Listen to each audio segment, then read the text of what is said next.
Hello दोस्तों, मैं आशा करता हूँ कि आप सभी स्वस्थ होंगे। आज हम लोग ये देखेंगे कि नशे की हालत में किसी व्यक्ति द्वारा किया गया अपराध कब अपराध नहीं माना जाएगा।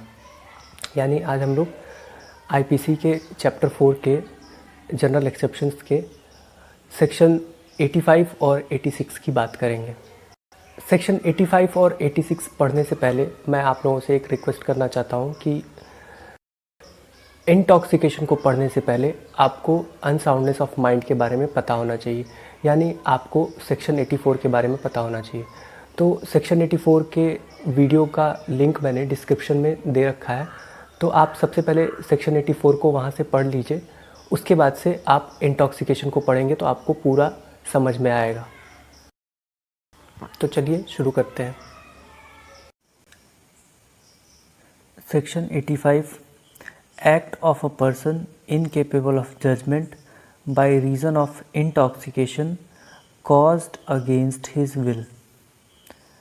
Nothing is an offense which is done by a person who, at the time of doing it, is by reason of intoxication incapable of knowing the nature of the act, or that he is doing what is either wrong or contrary to law, provided that the thing which intoxicated him was administered to him without his knowledge or against his will. तो सबसे पहले हमें यह याद रखना है कि section 85 involuntary intoxication से रिलेटेड है। सेक्शन 86 सेक्शन 85 का एक्सटेंशन है और सेक्शन 86 में वो ऑफेंसेस आते हैं जिनको कमिट करने के लिए नॉलेज या और इंटेंशन दोनों की ज़रूरत होती है। सेक्शन 84 और सेक्शन 85 दोनों को अगर हम एक साथ देखें तो हम ये देखते हैं कि सेक्शन 85 की लैंग्वेज सेम सेक्शन 84 के लैंग्वेज की जैसी है। सेक्शन 84 में क्या था कि लीगल अनसाउंडनेस के लिए जो कॉज था वो मेडिकल अनसाउंडनेस थी, और सेक्शन 85 में लीगल अनसाउंडनेस के लिए जो कॉज है वो इंटॉक्सिकेशन है। हालांकि इंटॉक्सिकेशन और मेडिकल अनसाउंडनेस दोनों का जो कंसिक्वेंस है वो सेम है, यानी दोनों की वजह से लीगल अनसाउंडनेस हो रही है।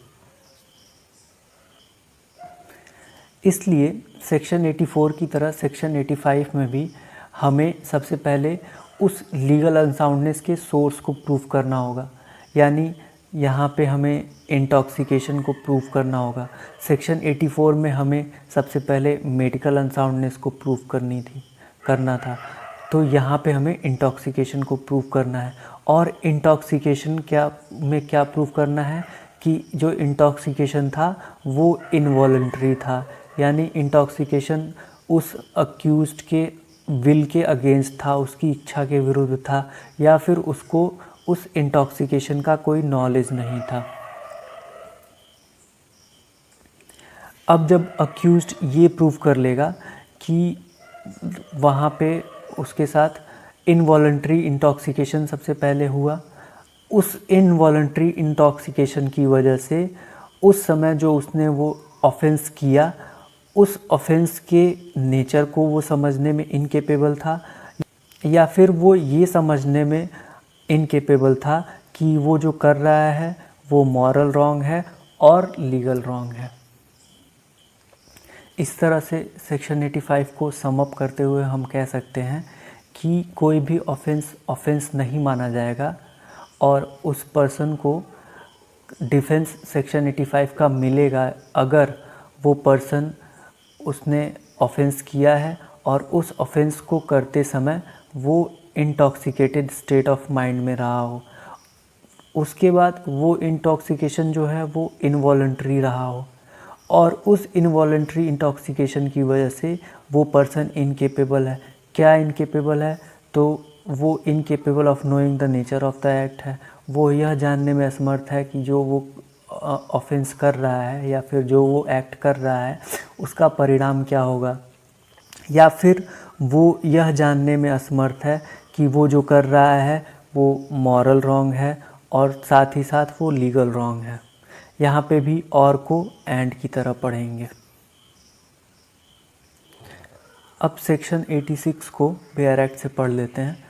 Offence requiring a particular intent or knowledge committed by the one who is intoxicated in cases where an act done is not an offense unless done with a particular knowledge or intent, a person who does the act in a state of intoxication shall be liable to be dealt with as if he had the same knowledge as he would have had if he had not been intoxicated, unless the thing which intoxicated him was administered to him without his knowledge or against his will।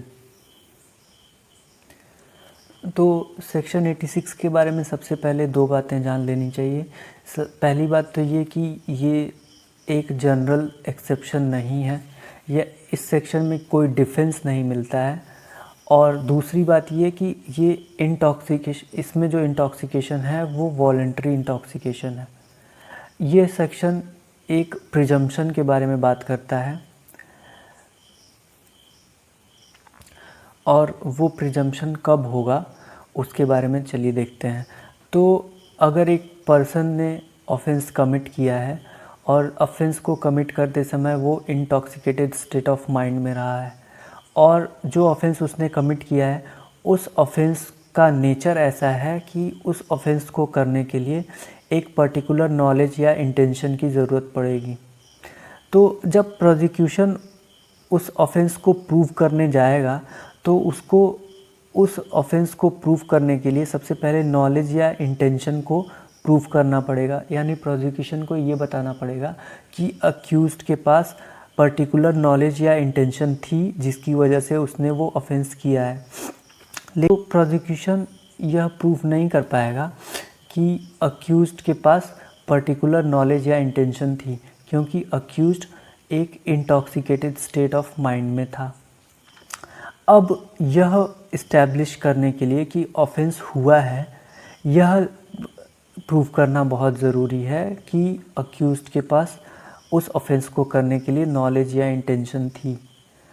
यहाँ पे court prosecution की तरफ थोड़ा सा झुक जाती है और कोर्ट कहती है कि कोर्ट यह प्रिज्यूम करती है कि उस ऑफेंस को करते समय अक्यूज्ड के पास नॉलेज थी।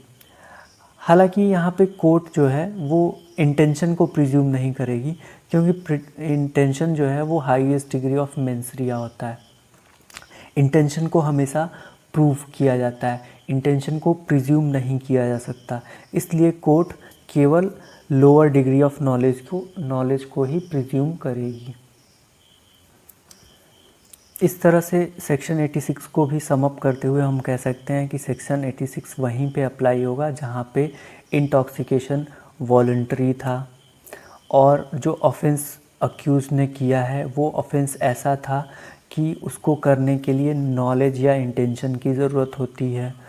अब यहाँ पे कोर्ट ये प्रिज्यूम कर लेगी कि अक्यूज्ड के पास पहले से ही नॉलेज थी, उस ऑफेंस को करते समय अक्यूज्ड के पास नॉलेज थी। तो इसमें अक्यूज्ड उस नॉलेज की एक्सटेंट तक लाइबल होगा, यानी अक्यूज्ड को डिफेंस नहीं मिलेगा, अक्यूज्ड को उस नॉलेज के एक्सटेंट तक पनिशमेंट मिलेगी। तो ये था आज का डिस्कशन। कमेंट बॉक्स में ज़रूर बताएं कि ये डिस्कशन आपको कैसा लगा। मिलते हैं अगले वीडियो में, तब तक के लिए goodbye, take care, thank you.